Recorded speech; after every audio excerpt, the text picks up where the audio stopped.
de opinión, apto para todo público.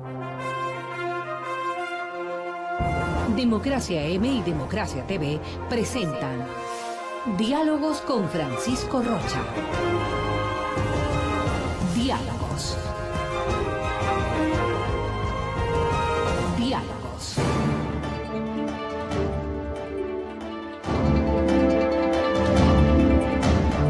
Buenas tardes, amigos, estamos encontrándonos para iniciar diálogos. Está con nosotros el señor general Luis Hernández y el doctor Stalin Raza. A los dos, bienvenidos. Bien, el ascenso, hermano, ¿no? De vez en cuando. De vez en cuando hay el que aumento de recordar. sueldo, ¿dónde está, hermano? Bueno, eso hay que pedirle al señor. Hay que ver cómo va la dolarización, ¿no es Defensa. cierto? De vez en cuando les recordamos el hecho porque para nosotros siempre fue un tema injusto y le hacemos este reconocimiento entonces al coronel Luis Hernández, el doctor Stalin Raza. Les hemos planteado un tema, que es este famoso tercer libro de la ley, del Código de Entidades de Seguridad del Estado, que se ha debatido. Están ahí, un apresuramiento de la actual Asamblea para, yo diría, para aprobarlo ahora. Se supone que podría ser aprobado en su totalidad en la tarde de hoy. Y claro, ¿cuál es la necesidad de esto? Necesitamos, ¿es constitucional? ¿No lo es? ¿Qué nomás se puede decir de eso? Y desde el punto de vista de las Fuerzas Armadas, primero veamos la parte constitucional, doctor Raza, y en principio, ¿qué podríamos decir? ¿Estamos frente a una violación del artículo 158, sería? Sí, bienvenido, buenas tardes. Buenas tardes, Francisco, buenas tardes, coronel Hernández. Mire, en realidad, claramente hay una violación constitucional. La creación de un cuerpo civil armado o de un cuerpo civil con autorización para portar armas y encargado de la seguridad de los principales funcionarios del Estado atenta contra el principio de que la fuerza pública es la única encargada del control y de la seguridad pública. Y la fuerza pública está integrada o por las Fuerzas Armadas o por la Policía Nacional. Y el control interno, a pesar de esta inconstitucional enmienda que se aprobó hace poco, que dice que las Fuerzas Armadas pueden participar en el control del orden público, pero desde el punto de vista de los estados civilizados, de los estándares internacionales de derechos humanos, esto es incompatible con la Convención Americana, con todos los tratados internacionales, porque el monopolio de la fuerza está en la fuerza pública, Fuerzas Armadas y Policía, y el control interno de la seguridad nacional está a cargo de la Policía. Es más, el inciso final del artículo 158 es taxativo en mencionarlo así. El control interno estará a cargo de la fuerza pública. Entonces, ¿hay alguna intencionalidad política? Vemos que se va a aprobar, pese a este artículo, el 158 de la Constitución, aprobaría el Congreso. ¿La idea qué será? ¿Disminuir a las Fuerzas Armadas como tal? ¿Implantar algo que no ha sido muy común entre los ecuatorianos, que es que todos los funcionarios públicos tengan una especie de fuerza propia para defenderse, resultaría, ¿no? Bienvenido, Luis, buenas tardes. Sí, muchas gracias, un saludo al doctor Raza, muchas gracias, Francisco. Realmente yo venía pensando sobre la entrevista cuando el día estaba triste, está triste, ¿no? Sí. Y con esto que está pasando me puse más triste. Más triste todavía. En serio, y más triste y también con un sentimiento de impotencia que calienta la tristeza, ¿no? Claro. Estas cosas pasan en el Ecuador. Pueden pasar estas cosas en un estado de derecho o de derechos, como quiera que se les llame. Es inaceptable. Si nosotros, cuando estuve en Montecristi, se hubiera pensado en algo similar, se hubiera cambiado los textos de la Constitución. Si hubiésemos sabido las intenciones reales. Sí. ¿Hay protección para las autoridades de este momento? Hay protección. Hay. Se necesita, es una necesidad porque no hay la necesidad, existe. No hay ninguna razón válida que amerite que se cree estos cuerpos de seguridad. Ninguna. Y los argumentos que yo he escuchado, los que he podido leer algo en el comercio, por ejemplo, hablan de que las fuerzas que están ahí están subvaloradas, o sea que se les está dando una función Claro. que no es compatible con lo que ellos se entrenan. Pero sí, esas son las Fuerzas Armadas, pues. ¿Cuántas veces las Fuerzas Armadas no han atendido a acompañar a los inspectores del SRI? ¿Cuántas veces el mismo Estado, a través de este gobierno, no ha dicho que hay que reducir a las Fuerzas Armadas? Y ahora no estamos solamente reduciendo a las Fuerzas Armadas, estamos creando otros organismos, inclusive, que van a ser costosos cuando ya hay una capacidad montada. Aquí en el Ecuador hay una capacidad montada, probada, de seguridad. Luis, ¿las Fuerzas Armadas tienen algún equipo, algún grupo, todos están capacitados para el uso de la fuerza, sí, pero que esté capacitado en seguridad, en inteligencia y en eso? Por supuesto, sí Sí. es nuestra razón de ser. Cuando estamos en guerra y va un general a visitar el campo de batalla, o una persona, una dignidad militar, hay las seguridades del civil. caso. En guerra, no se diga en tiempo de paz. Es nuestra razón de ser. Sí, yo Todos los recuerdo. argumentos es para poner adelante la carreta Ya. detrás de los caballos. No hay ningún argumento válido, ningún argumento. He escuchado también que de los pocos argumentos que se pueden exhibir, que las fuerzas las Fuerzas Armadas no están preparadas. Ujú. Acabo de argumentar ese tema. El asunto de costos. 17 ¿Cuánto va a millones. costar? 17 millones iniciales. Y hay que preparar. Y se Hay da que un tiempo preparar, de 10 años hay que darle para se recursos. ¿Cuándo van a construir una institucionalidad? Y el momento que que se va a dar recursos a un tema de seguridad, ¿se va a sacar de dónde? De las Fuerzas Armadas y de la policía. será Esos una 7 fuerza millones, integrada y unos civiles también. ¿cuánto ayudaría esos 17 millones para controlar áreas del territorio nacional que se están volviendo cada vez más peligrosas, como Sucumbío, como Esmeraldas? Con eso se solucionarían los problemas, porque seguridad es asunto de recursos también. Un general americano decía que para ganar una guerra se necesita dinero, dinero y dinero. Recursos. Claro. Y distraemos los recursos cuando hay una capacidad montada. ¿Que se puede mejorar? Por supuesto que se puede mejorar. Si una de las preocupaciones de las autoridades es que cada 2 años les relevan, bueno, no se les releva, pues se deja ese mismo grupo 4 años durante el tiempo que esté la persona en funciones. ¿Qué armas? ¿Cuál va a ser el límite para las armas? ¿Solamente ¿Qué tipo de pistolas? armas? Claro. Dicen, ocasionalmente se utilizará. Qué buen chiste, ¿no? Es un buen chiste. Esto de opcionalmente es que Sí. van a estar en contacto, vamos a Claro, necesitar tal cosa ahora. Ese rato les mandamos las armas porque no. O sea, no Claro. tienen, van a estar armados. Después ellos van a crear, porque es parte de los organismos de seguridad, es algo natural, que no es lo correcto, Sí, que tratan de siempre expandirse. Es por eso Ya. que tiene que haber el control civil de las Fuerzas Armadas, para que no se vayan creando después entidades sin control, o sea, van limitándolos. Ustedes ven que, por ejemplo, en Estados Unidos el uso de la bomba atómica está estrictamente en manos del presidente, no de las Fuerzas Armadas. No, no, del presidente. Es por eso que inclusive se dice, la guerra es un tema demasiadamente complicado como para dejar solamente en manos de los generales. Porque estas fuerzas tienden a expandirse, a crearse necesidades. Y un Entonces poder. esta fuerza, ¿qué es lo que va a decir? No, necesitamos, como es la seguridad integral, ¿qué se entiende por integral? Aire, mar y tierra, pues. Después quedará tener sus helicópteros, Claro. pues, ¿no? Ya la Para- defensa para cercana que- no es suficiente porque a lo mejor le están disparando desde un edificio, entonces Claro. estamos también fusiles y nunca para. Nunca para. Entonces estamos entrando a un camino siniestro, peligroso. Y yo diría, hay tiempo. Yo me Hasta acuerdo para cuando, debatir. no, ojalá, Sí. yo me acuerdo, y ahí vienen muchos cuestionamientos, ¿no? Muchos cuestionamientos.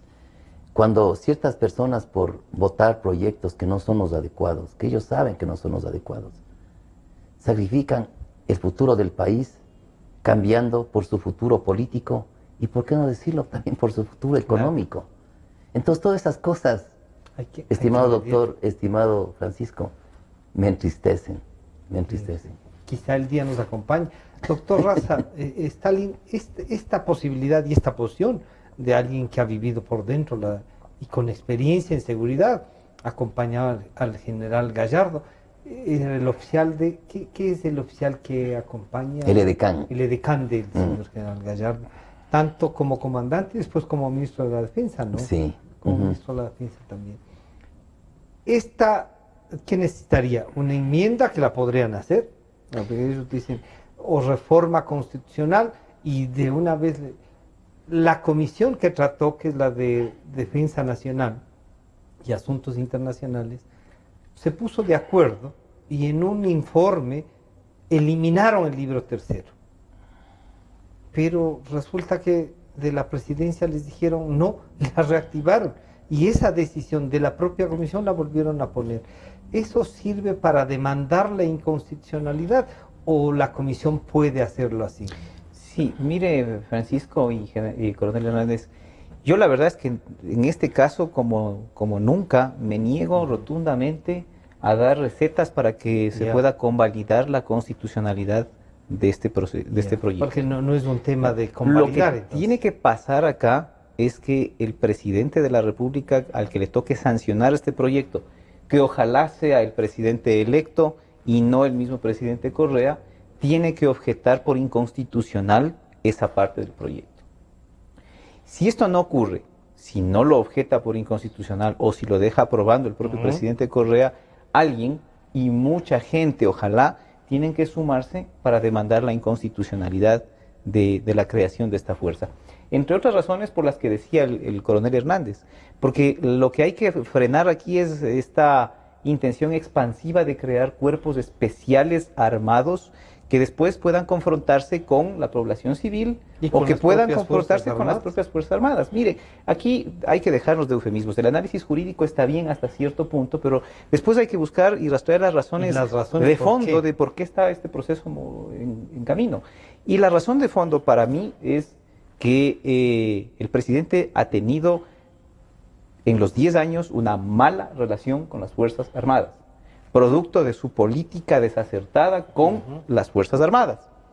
Y entonces a él le causa escozor que sean las Fuerzas Armadas las que tengan que darle el servicio de protección personal a él. Y es más, que sean las propias Fuerzas Armadas las que tengan que continuarle dando el servicio de protección por un año después con el decreto que acaba de firmarse. Eso es una cosa que para él seguramente resulta harto incómoda. Y él lo que quiere es que los futuros presidentes, que según piensa él, van a seguir siendo de la propia línea política, el presidente Moreno, después que seguramente querrá volver él, tengan esta guardia personal pretoriana que esté en condiciones de protegerlos incluso de los acechos que se les ocurre en la mente que puedan tener las Fuerzas Armadas o la misma Policía Nacional. Entonces esa es la verdadera razón, crear una guardia pretoriana armada por fuera de la institucionalidad y en contra de lo que dice la Constitución. Esto no puede pasar. Más todavía, si lo que se anuncia es un periodo de cambio de estilo, un periodo de cambio de forma de ejercicio de la política, de ejercicio del poder. Bueno, si esto es así, habrá que mirar una demostración de sensibilidad del presidente electo para que, al igual que lo ha hecho con otras leyes, lo hizo con la ley de seguridad, lo ha hecho con el tema de la Comisión Anticorrupción, lo ha hecho con el tema del juzgamiento a los medios de comunicación. Hace falta que el presidente electo de la República se pronuncie sobre esta ley. ¿Qué dice? Bueno, pero él la va a aprobar, él la va a sancionar. Acaba de pedir que no se trate el Código de la Salud y justamente lo pusieron. Bueno, pero él tendrá que decir qué es lo que va a hacer cuando tenga que ser dependiente de él esta guardia pretoriana y tenga que él dar los recursos y las órdenes para que se forme, se capacite, se institucionalice. Algo tendrá que hacer y alguna opinión tendrá sobre esto. Si no la ha dado voluntariamente, sería importante que los medios le pregunten también. Luis, en otros países funciona y el mismo presidente Correa ha dicho, ¿de qué se asustan en los Estados Unidos? Cuando conviene, tiene la CIA, tiene el FBI, tiene una seguridad propia, no están en el mando de las Fuerzas Armadas la seguridad. Pero claro, uno piensa en los Estados Unidos, esa es la institucionalidad y así ha funcionado. En Venezuela también tienen esta ley que aquí la quieren aprobar. Y en Nicaragua hace algún tiempo también la aprobaron. tanto que un propio pariente, creo que el hijo del comandante Ortega, él mismo usa uniforme cuando quiere, termina siendo jefe de una de estas guardas de seguridad, ¿no? Si la mamá o la actual esposa de Ortega es la vicepresidenta. Entonces uno comienza a imaginarse. Es demasiado especulación esta que uno se imagina por ver lo que pasa en Venezuela, en Nicaragua, en Cuba. En Cuba las nuevas Fuerzas Armadas nacieron así. ¿Cómo debemos entender esto? Bueno, no es que nos asustamos, estamos con pánico. Ya. Yo estoy con pánico, porque yo quiero ser un ecuatoriano que, en base a la experiencia que he asimilado en mi vida, puedo entregar esta preocupación fundamentada. Nadie tiene que ver Estados Unidos con el Ecuador. No podemos tomar un modelo que nos conviene en ciertas partes, Claro. y no todo. Y para empezar, cuando se creó esta Guardia de Protección era porque en Estados Unidos no había nada nacional. Los estados estaban cada uno por su lado. Entonces lo único que tenían nacional era una organización que controlaba después de la guerra civil la falsificación de dinero, que había muchísimo. Entonces crearon esta organización. Porque no había nada nacional, cada estado hacía lo que quería. Entonces, como le mataron a Lincoln, entonces dijeron, bueno, estos que son nacional, hagamos de que nos dé cuidando al presidente. Y así nació. Y luego, para que algo, y se le hizo ya permanente, Claro. cuando le mataron a otro presidente, a un McKinley, en 1901, le mataron a él, y entonces dijeron, no, ahora sí, de forma permanente, porque no era algo No era intermitente, ya. pero porque no había fuerzas nacionales. Aquí hay fuerzas nacionales. Es un estado unitario, no es un estado. Entonces no hay ni comparación con ese tema, ¿no? Aquí hay el ejército, hay la Policía Nacional, que siempre han dado esta seguridad. Y como decía muy bien el doctor, estamos adaptando el Estado a un propósito de coyuntura. Eso nos entristece más todavía. No, dice, ¿a dónde hemos llegado? Mire, cuando una mujer de un carácter férreo, fuerte, se estaba saliendo de los lineamientos de lo que es el Estado, de lo que es un partido político, fue en el mismo partido político, le dijeron, basta, Margaret Thatcher. Hasta aquí avanza usted, No. señor. Entonces aquí vemos que debe haber conflicto, dilema en algunos y el dilema debe ser o mi patria o mi futuro político y económico. Bueno, para que la comisión haya aprobado el archivo de ese libro, votaron los 6 miembros de Alianza País en la comisión, pero son los mismos 6 que después la vuelven a poner, y con declaraciones duras de la presidenta actual de la comisión en contra dice que sí, ¿no? Y uno diría, bueno, si doña María Augusta Calle, con su pensamiento y su formación, dice que no es bueno, algo debe tener por atrás, pues, ¿no? Claro, por ejemplo, esto me hace más o menos pensar que tenemos los bomberos Ya. y de pronto no nos gustan los bomberos, a ciertos dignatarios dicen, no, yo quiero tener mi propio cuerpo de bomberos. Es igual, ¿no? Es igual, o sea, ya solamente nos falta Los bomberos del barrio. Sí, ya solamente falta que tengamos cada uno, como no nos gusta el SRI, que tengamos nuestro propio SRI para nosotros, que sean los, ¿no? Es tremendo. O sea, y como se hace tan rápido, Claro. no da tiempo para que se profundice todas estas contradicciones. El debate. Es parte de la Es un proyecto de la que maña, ha durado ¿no? 4 años, que decidieron ya archivarlo en una parte y que volvió, ¿qué? 3 semanas. Exactamente. Entonces, como decía el doctor, se ha aprobado para que continúe la seguridad al presidente. Lo cual no me parece que sea incorrecto, no está bien, o sea, Un año y medio. es natural. No, de acuerdo a cómo está, El decreto dice. puede ser para siempre. ¿Así? Claro, en caso porque de necesidad. Porque dice, en caso de necesidad y de forma obligatoria se emitirá un informe de seguridad. Ese informe puede ser siempre, no, todavía sigue en peligro. No lo sabemos. Sí. Entonces, ¿qué es lo que puede haber pasado? Me imagino el lado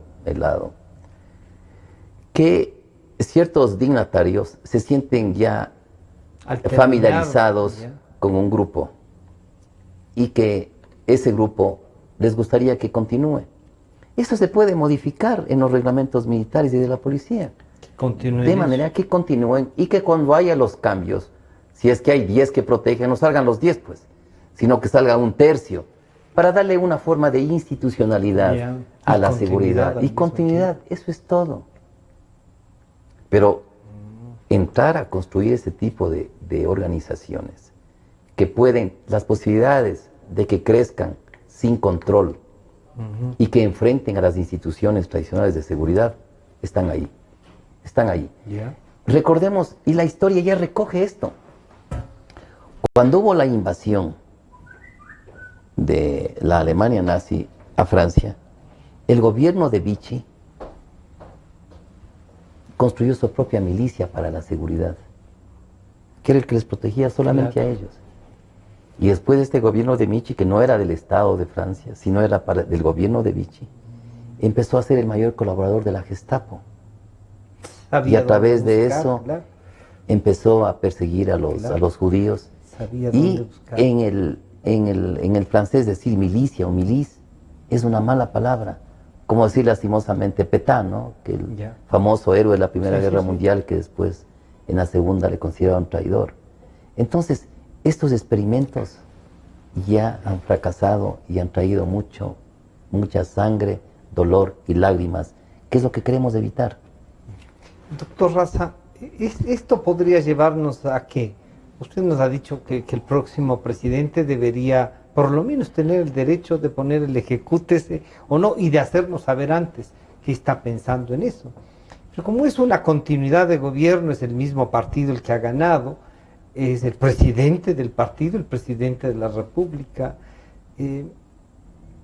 necesitan en el Ecuador esa seguridad. Podrán decirnos, oigan, sí, el mundo ha cambiado, nuestros presidentes salían, me parece que 1 o 2 meses sí les acompañaba por lo menos un oficial de rango como capitán, ya no era el rango de teniente coronel que eran los decanes.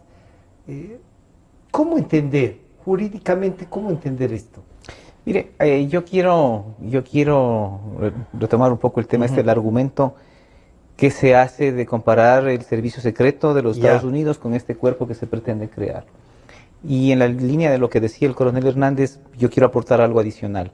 Es que no tiene nada que ver. Fíjese usted que el servicio secreto en los Estados Unidos o la Guardia de Protección Papal en el Vaticano, cuando cambia el presidente o cambia el Papa, inmediatamente ese mismo cuerpo de seguridad, que además en el caso del Vaticano está dirigido por una persona desde hace 40 años, me parece, ese mismo cuerpo se pone a las órdenes del nuevo dignatario, del nuevo Papa, del nuevo presidente de los Estados Unidos. Porque lo que existe ahí es una obligación de protección y un deber de fidelidad a la figura que encarna el presidente de la República o el Papa, pero no a la persona de George Bush, de Barack Obama o del Papa Francisco o de su antecesor Ratzinger.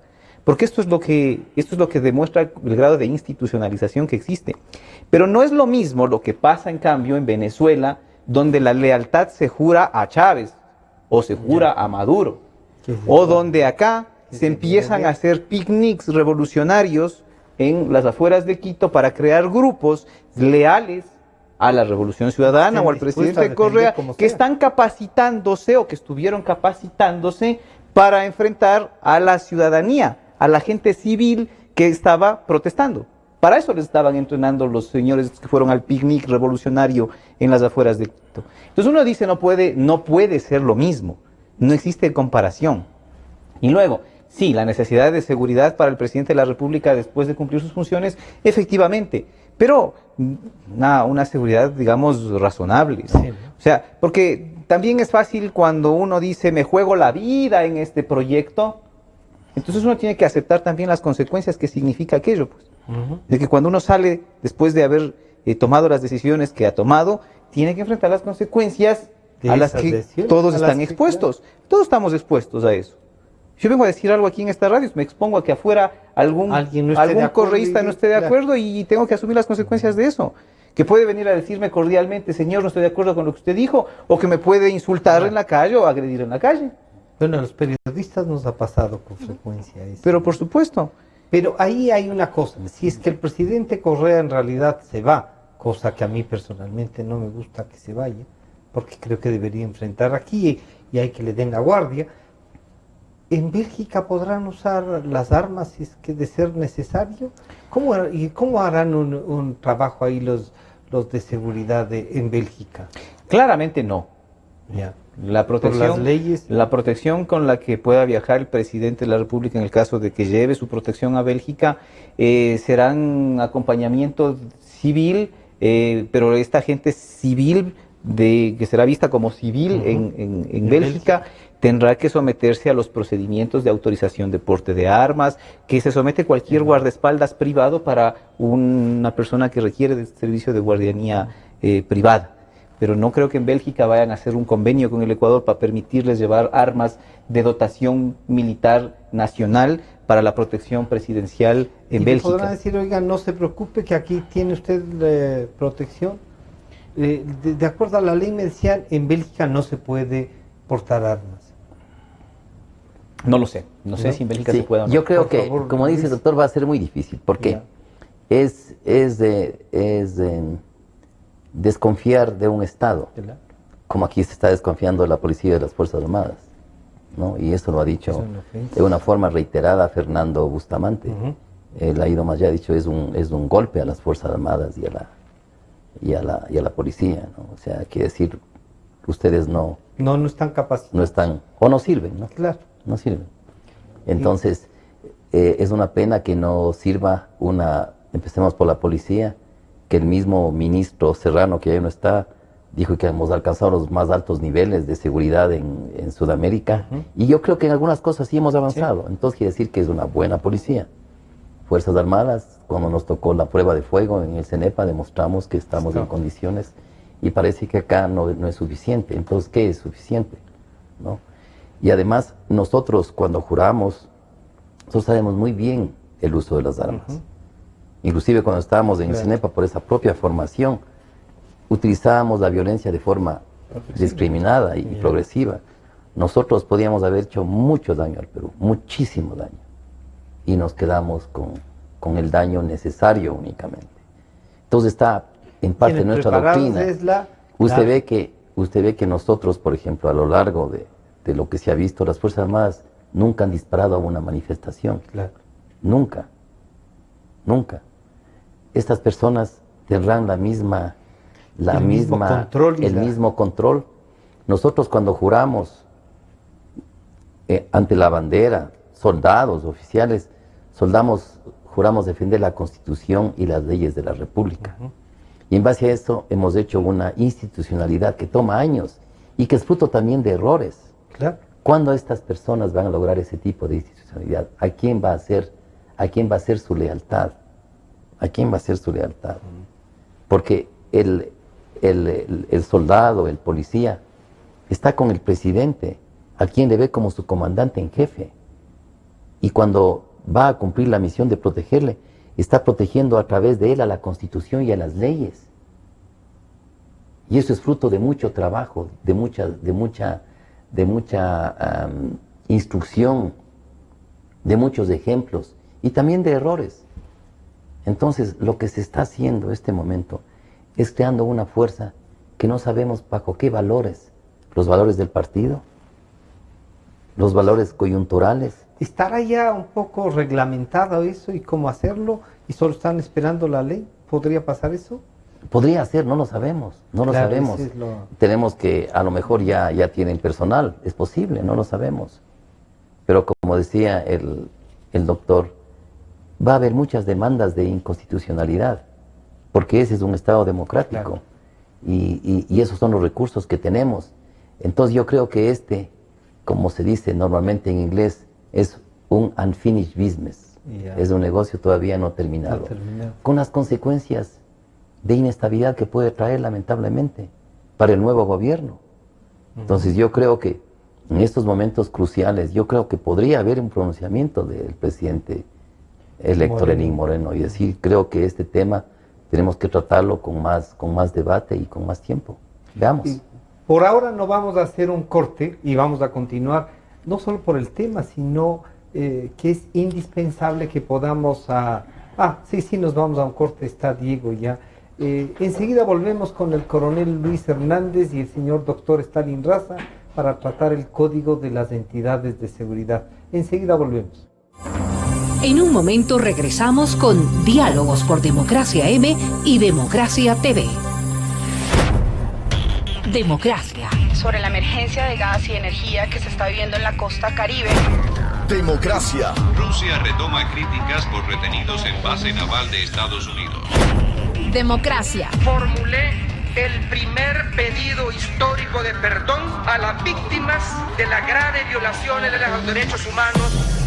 Democracia, solo noticias. Sentimos lo que la gente siente, amor, desamor, alegrías inmensas.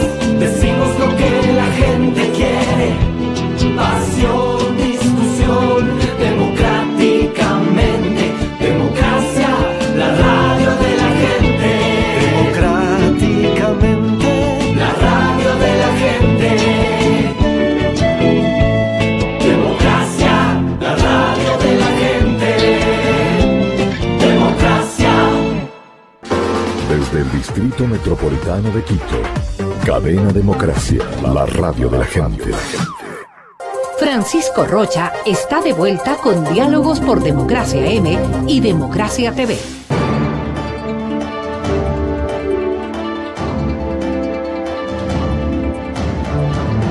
Estamos de regreso con el coronel Luis Hernández y el doctor Stalin Raza. A ver, si ya jurídicamente, nos tenemos que esperar, como decía Luis, este no es un negocio terminado, hay que esperar, y si se aprueba habría que ir rumbo a buscar en la Corte Constitucional ahí, y eso está perdido. Si es que sigue funcionando la Corte como ahora, está perdido. O sea, sería mentirnos decir que la Corte algún rato va a darnos la razón si creen que están garantizados para quedarse en estos. ¿Qué otros caminos quedan? O esta mayoría, que ahora ya es la mitad, y a veces menos de la mitad, puede insistir. A ver, yo creo que es de pronóstico reservado cuál va a ser el comportamiento futuro de la Corte Constitucional. Ya. Digo esto porque me parece que la correlación interna de fuerzas de la Corte Constitucional hoy día tiene un formato preferentemente correísta. Pero cuando vengan las disputas de hegemonía dentro de la propia Alianza País, me parece que esa correlación de fuerzas va a tender a nuclearse o a por lo menos cambiar de centro de actuación. El núcleo va a fallar ahí. Yo tengo esta percepción. Independientemente de aquello, es necesario que la gente que esté inconforme con este proyecto presente sus demandas y mirar cuál es la decisión de la Corte Constitucional. Ojalá este cambio en la relación de fuerzas haga que esa Corte Constitucional empiece a decidir las cosas de manera más jurídica. O sea, alcanzaría con que exista el mensaje de parte del Ejecutivo de que la Corte Constitucional y los demás organismos del Estado, de la Administración de Justicia, sean independientes y actúen conforme a derecho. Con eso creo yo que quedarían liberados para poder decidir tomar sus decisiones conforme a derecho y estar sujetos al escrutinio público conforme a derecho también. Ahora, si la Corte Constitucional no varía en esta línea que ha tenido hasta hoy y decide rechazar, no procesar las demandas de inconstitucionalidad, por supuesto que siempre quedarán las Cortes Internacionales. Primero, las Cortes Internacionales y luego el cambio del juego político también, que es real. Esto es un hecho incontrastable. Sí. El país en un 50% aproximadamente está en desacuerdo con que se continúe con esa línea. Y esto va a tener que ser expresado para que quienes están a cargo de las decisiones públicas tengan la sensibilidad de no arriesgarse a seguir lo que están haciendo. Y si esto no ocurre, pues entonces habrá que ir a las cortes internacionales. Y en cualquier corte internacional, más todavía en la Corte Interamericana, que es la competente para conocer estos casos, van a establecer que primero la enmienda constitucional que faculta la intervención de las Fuerzas Armadas en la seguridad interna es contraria a la Convención, porque lo ha dicho en varias y repetidas sentencias la Corte Interamericana. Y luego, que la creación de organismos paralelos a la fuerza pública institucionalizada, por supuesto, es también una seria amenaza a la vigencia de los derechos humanos y también es incompatible con el diseño de la Convención Americana. Y tendrá que exponerse el Estado a las sanciones que de esto deriven. O sea, imagínense ustedes lo que podría ocurrir si llegara a concretarse este temor que yo tengo, que es fundado además en evidencia, de que los grupos de los picnics sean los primeros integrantes de la Guardia Pretoriana de Protección Presidencial. Lo que decía Luis, en un momento dado sacan la pistola. Luis, las Fuerzas Armadas, ¿qué habrán pensado? Yo sé que es pedir una especulación, pero los mandos actuales, la propia estructura de toda la oficialidad, ¿qué estarán pensando? Algunos estarán pensando, bueno, a lo mejor creo que este es el camino por el que hay que seguir y yo también me voy y me anoto para seguir.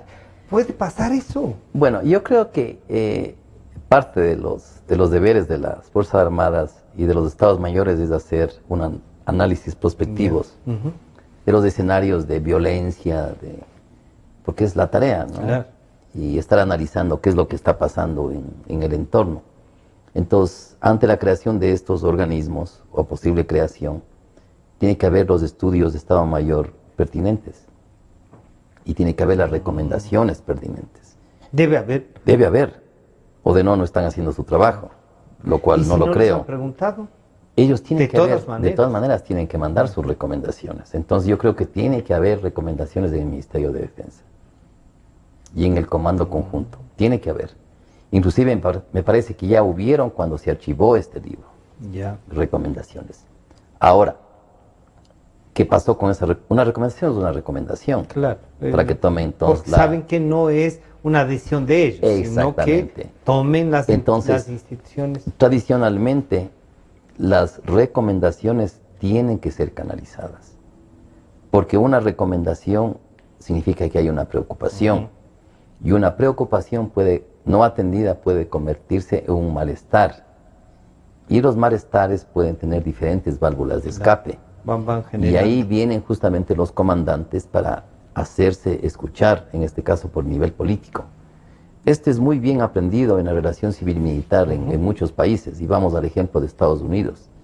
En Estados Unidos, tradicionalmente hay mucha disputa del presupuesto, el presupuesto de la Fuerza Aérea, el presupuesto de la Marina, de cada una de las ramas, ¿no?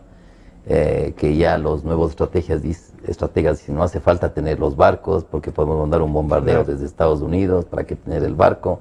Otro dice, no, un barco es presencia de fuerza y está más cerca de las costas. Un sinnúmero de... Se hizo una reforma en el año 83, en la cual cuando hay disputas de todo tipo entre los comandantes, pueden pasar a hablar directamente con el presidente de la República. Porque ya en el año 55 hubo una famosa revuelta de los almirantes, se llama. Ya. Justamente por estas disputas contra un ministro de defensa, el ministro se llamaba Forestal del ministro. Y claro, meses más tarde este ministro, por el honor y todo, se suicidó. Ah, se suicidó. Tema de Corea, ¿no? No, 1955. Entonces, esto para quedar evidenciado ante los televidentes, que la gente con armas tiene que ser bien disciplinada, obedecer las leyes y las normas, no ser deliberante, pero también tiene que ser escuchada. Y no imponer algo simplemente porque son obedientes, sino porque la sensatez es la que impera. Y yo creo que aquí no es necesariamente eso lo que está imperando. Doctor Raza, pensando en esto, lo ideológico, cuando se confunde partido con gobierno y con el Estado en general, porque hay mayoría, digamos así. En este caso diríamos, como hay una inmensa mayoría todavía en la Asamblea, que puede hacer sola todo. Ahí es donde está, ¿qué principios de la democracia se vulneran? Ya no solo la Constitución, sino qué principios adicionales o convenios internacionales. ¿Usted encuentra vulneración en eso? Nos ha adelantado con lo de la Corte.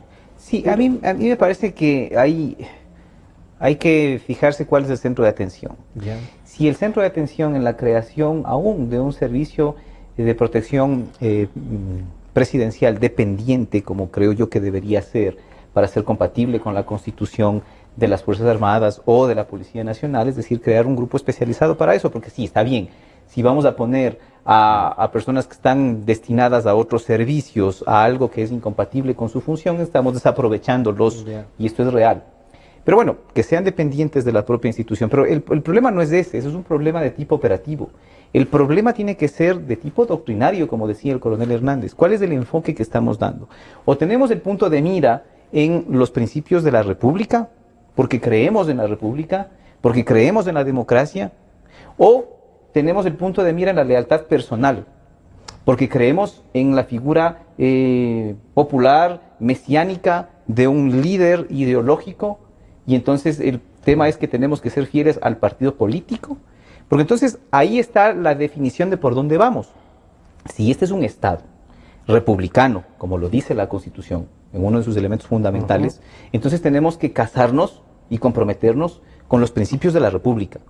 Y los principios de la República significa división de poderes, independencia de las funciones, independencia de la justicia, atención a los derechos, y no a los intereses personales y políticos del partido que está en ejercicio del poder. Entonces, un poco es sincerar en el debate cuál es el punto de mira en el que estamos enfocados. Porque si utilizamos el juego democrático para imponer la visión ideológica revolucionaria que abjura, que reniega de los principios de la democracia y de los principios de la República, entonces estamos haciendo un juego arbitrario. Pero ¿no será que ese es el proyecto?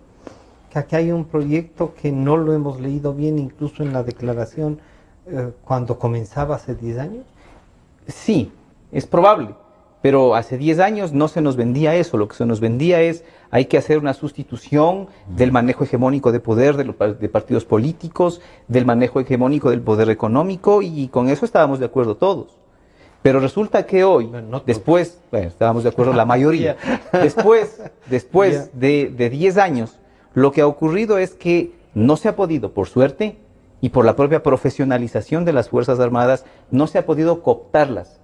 No se ha podido hacer lo que se hizo en Venezuela, conformar unas Fuerzas Armadas revolucionarias bolivarianas, al servicio del caudillo. Y que están además en la función pública. Y aún no así, están dedicadas a las fuerzas. Y aún así, con el proyecto actual constituyente del presidente Maduro de hacer una reforma de la doctrina de las propias Fuerzas Armadas revolucionarias.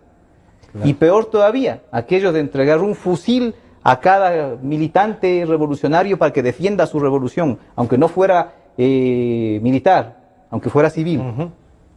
Entonces, como eso no se ha podido hacer en estos 10 años, mi impresión es lo que se está buscando es dejar el germen de la institucionalización de una facción que pueda ser funcional a ese mismo proyecto. A ese mismo proyecto. Y ojalá esto no con un efecto de contagio al resto de las fuerzas. Luis, esto de las Fuerzas Armadas, una de las primeras cosas que impactó, digamos, en relación a las Fuerzas Armadas, que puede ser simbólico, pero fue la eliminación de los edecanes. Se eliminaron. Cuando uno ha visto, en el caso mío diría, la experiencia en el Congreso, la experiencia en la propia Presidencia de la República, de cuánta ayuda eran los edecanes para incluso tomar decisiones políticas, tanto en la Presidencia y más aún decisiones legislativas en la Asamblea. ¿Estamos sin entender el modelo o qué nos pasa, diría Luis? Y esto de los edecanes no reaccionó las Fuerzas Armadas, ¿no? Se habló también de los agregados militares en las embajadas. Sí, se lo dejó de forma voluntaria los decanes, ¿no? Pero aquí yo quisiera retomar un poquito el tema de los principios de la Constitución. Ahí hay un principio de equidad, ¿no? Yo digo, es equitativo para la seguridad. Yo soy un individuo, Juan Pérez. A mí me da la seguridad la policía. Claro. ¿Por qué tiene que haber un grupo especial para otros ciudadanos que somos iguales? ¿Por qué esa particularidad? ¿No? Es como decir que un momento las Fuerzas Armadas están protegiendo todo el territorio nacional, pero hay una parte privada que dice, no, aquí yo tengo mi ejército privado, aquí no se preocupe, yo tengo. O sea, le estamos partiendo a la seguridad. Y yo creo que todos estos temas ya se analizaron hace unos 4 años, por eso se archivó. Y ahora se produce esta rapidez. Entonces, yo lo que creo es que las Fuerzas Armadas han podido mantener su independencia, que es lo que pide la Constitución. Y yo creo que a ciertos grupos que están en el gobierno no les ha interesado ni les ha convenido esa independencia. Pero les invitaron a formar parte del gobierno al inicio, ¿no? Bueno, eso es algo que lo han hecho otros gobiernos también, ¿sí? ¿No? Y que terminó. Por ejemplo, recordemos, en el gobierno de Abdalá Bucaram o de Maguad parece que estaban hecho cargo de las aduanas, me parece. Les pidió. Sí, claro, les pidió, entonces ha sido algo puntual. Pero por ejemplo en Venezuela, ahí es un gobierno cívico-militar. Claro. Los militares están en todos los sectores de la economía, en todo. En algunas partes son las autoridades en cada uno de los estados. Y parece que el nivel de corrupción es altísimo, ¿no? Es altísimo. Entonces ahora ya se habla de una constituyente militar. Entonces creo que en Venezuela, sin salirnos mucho del tema, van a entrar al Estado totalitario, ¿no? Y esto no van a apostar por el comunismo total. Pero ¿y esto no será una puerta para eso? ¿No seguirá caminando el modelo y la hoja de ruta es esa? Yo creo que es más difícil. Como decía el doctor, el Ecuador está dividido. Hay que ver cuál es el 50%. Sí. Ganaron la asamblea y no sirve para nada. Claro, pero yo creo que en el Ecuador no hemos avanzado en esa. Quiero ser optimista, ¿no? A mí me preocupa mucho la parte económica, por ejemplo. Pero también consideremos cuál es el. En primer lugar, nuestra sociedad es diferente a la venezolana. Yo creo que logramos aquí de alguna manera aumentar una clase media, que es positivo en una democracia. Al mismo tiempo, yo creo que, ¿cuál es el 50% que está en contra? Es un 50% que no es igual al otro 50%, ¿no? En el otro 50% está un voto cautivo, que es el voto del bono solidario. Yo hacía un cálculo. 1.400. Me parece que en la elección anterior de la Revolución Ciudadana, que alcanzó 57%, me parece, ¿no? 57%. Era el momento de la cúspide económica. Y me parece que se eligió con 5 millones de votos, puede ser, pongamos, porque eran menos votantes. Eran ¿no? menos, 5 millones. Consideremos que en esa época recibían el bono 2 millones. ¿No? Recibían 2 millones. De esos 2 millones, que yo digo que no, hay gente que lo necesita. De esos 2 millones, ¿cuál era el área de influencia en población de esos 2 millones? ¿Otro millón más puede ser? Familiares, esposos. Y sumando el resto de bonos también. 3 millones. O sea, de los 5 millones, 3 millones eran del voto cautivo. Y los otros 2 millones, empleados públicos. Entonces, hay 50 y 50%. El 50% que no votó por este gobierno es un 50% de una altísima... Bueno, el presidente de una altísima preponderancia en la vida nacional. El presidente llegó a decir que a medida que se alejaban del centro, el voto era mucho más duro para ellos, ¿no? A medida, dijo, que se alejaban de las ciudades, y claro, uno hace un estudio y dice, claro, a medida que tienen menos información, además el voto tiene más impacto, la publicidad y la propaganda, ¿no? Claro, pero es un momento, pero ese impacto ya no avanza más. O sea, yo creo que ya está ahí, ya no. Y luego vendrán situaciones económicas difíciles. Es por eso que yo realmente invito a los que van a ser parte del gobierno y deben de estar asesorando, realmente que mediten, se está a tiempo, que mediten, porque no quieren empezar un gobierno con todas estas demandas que habrá en muchos aspectos. Por ejemplo, los médicos seguramente van a preparar. Entonces tendremos este momento que las calles se moverán alrededor de la Corte Constitucional, ¿no? Va a estar la Corte y la Asamblea. Y la Asamblea. Capaz que nos encuentran los invitados a la transmisión de mando parados ahí diciendo cosas, claro, ¿no? Entonces, la crítica constructiva tiene ese objetivo, ¿no? O sea, que piensen, que analicen, que hagan sus escenarios, que no piensen que por tener poder ya todo está solucionado. No, no, no. Es un poder que hay que usarlo con sensatez y midiendo cada paso que se da por las consecuencias que puede traer cuando no se medita bien. Se nos está terminando el tiempo, pero les voy a pedir digamos, una salida jurídica a esto. La primera sería que la Asamblea no lo trate y lo deje, ¿no es cierto? Y lo vuelva a archivar. Pero si de todas maneras lo aprueban, nos queda el veto del presidente que pueda vetar. Y si no lo hace, la demanda constitucional. Y si no, las Cortes. Y las Cortes se demorarán ¿cuántos años en eso? Y eso es impredecible. Pero lo que sí me parece necesario es hacer una invocación a la sensatez. Sensatez del presidente saliente creo que ya no se puede pedir mucho. Pero sí del presidente que va a asumir las funciones.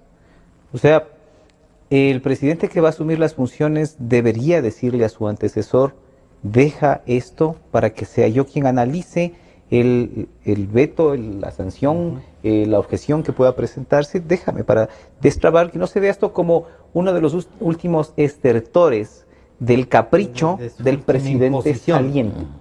Que se mire como lo que se trata de enviar el mensaje político de hoy, de que existe apertura al diálogo, a la disidencia, al debate de las ideas. Entonces, bueno, que el presidente entrante le invoque al presidente saliente que le deje poner a él la sanción de este proyecto para saber si hay o no una inconstitucionalidad, para pedir que regrese a analizarse. Además, por la nueva asamblea que por supuesto va a tener mayor posibilidad de debate porque la composición ya no es la misma que ahora. Entonces, bueno, una invocación a la sensatez es lo único que nos queda, y una demostración de que la sensatez y la apertura al diálogo está más allá del simple discurso político, que se materializa en acciones. Es indispensable que el presidente electo sobre este punto establezca su posición y pida que sea él quien decida sobre el ejecútese. Ojalá le pudiéramos preguntar, ¿no? Ojalá le pudiésemos preguntar al señor licenciado Moreno, oiga, ¿qué está pensando sobre eso y sobre algunos otros temas, ¿no? Luis, una reacción mayor entonces las Fuerzas Armadas no corresponde, no es necesaria, pero esta invocación que ha hecho tanto el doctor Raza como la insinuaba Luis Hernández, decía, vamos a trabajar en un acuerdo nacional. Yo creo que al inicio yo creo que por un tiempo inicial que es conveniente, debe de dársele al gobierno oxígeno, un espacio. Pero estas cosas le están creando justamente le están mandando con una cadena para arrastrar, un peso. Usted está empezando... Con la mochila con la que llega exactamente, a hacerse pesado. Llega con una mochila pesada. Y en temas que son sumamente conflictivos y sumamente trascendentales para la vida del Ecuador. Porque, como dije anteriormente, esto significa recursos, esta creación. Estos recursos, ¿a quién le van a quitar? ¿O de quién va a disminuir? De las Fuerzas Armadas. ¿Y eso qué va a significar? Que se debilita la defensa nacional. Y al debilitarse la defensa nacional, el país corre riesgos en todos los aspectos. Esto, normalmente los estados y las personas tenemos el tránsito siempre a repetir la historia. El Ecuador antes del 41 descuidó su defensa y dio mucho presupuesto, mucha atención a ciertas instituciones que les permitían mantenerse en el gobierno, como los carabineros.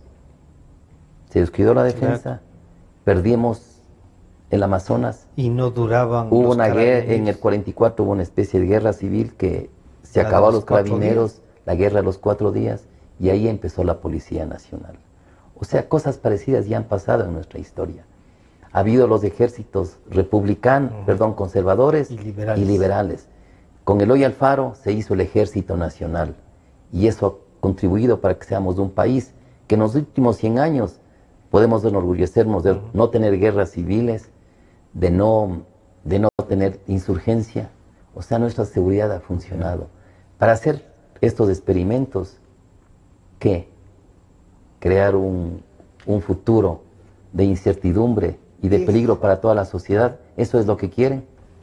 Es la sociedad nuestra tan violenta en este momento como que las autoridades que habrán hecho que no quieren salir a la calle solas. Yo creo que en el Ecuador somos un país pacífico. Yo creo que la gente sale a la calle y la gente, claro que tendrá cierto deseo, ¿no? No de agredir, pero decirle una que otra palabra a cualquier. Pero es una sociedad que no es violenta. Y cuando sabe, inclusive nosotros hemos tratado de que no haya armas en la población. Entonces hemos resuelto los problemas a veces solamente a puñetazos. Recuerden cuando se dejó el campo abierto en gobiernos anteriores para que tengan armas. El primer problema de tránsito iba y le pegaba. Ha habido casos. Entonces, el momento en que usted se mueve con una seguridad, usted alarma a la población. Alarma a la población. Y ese sentimiento de una sociedad de paz se altera. Miren, en Suecia, camina el ministro, en Europa caminan por las calles.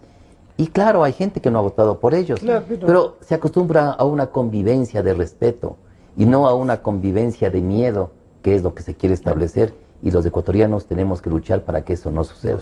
Es que una cosa, y solamente para hacer una acotación final a lo que dice el coronel Hernández, una cosa es la reacción que uno puede tener ante el yucazo del Jaime Guevara cuando tiene un séquito de guardaespaldas que cuando está en la calle con el Jaime Guevara solo. Entonces hay una diferencia. Capaz que ese yucazo le sirve para muchines. Sí, ¿no es cierto? Yo quiero agradecer al coronel Luis Hernández y al doctor Stalin Raza que nos han acompañado para analizar y visualizar esto, ¿no? que ha preocupado a la sociedad ecuatoriana. Agradecerles a ustedes y decirles que a las 3 de la tarde estará ya nuevamente a su disposición este programa. Encontrarnos el día de mañana. Gracias y hasta mañana. Son las 12 horas con 59 minutos.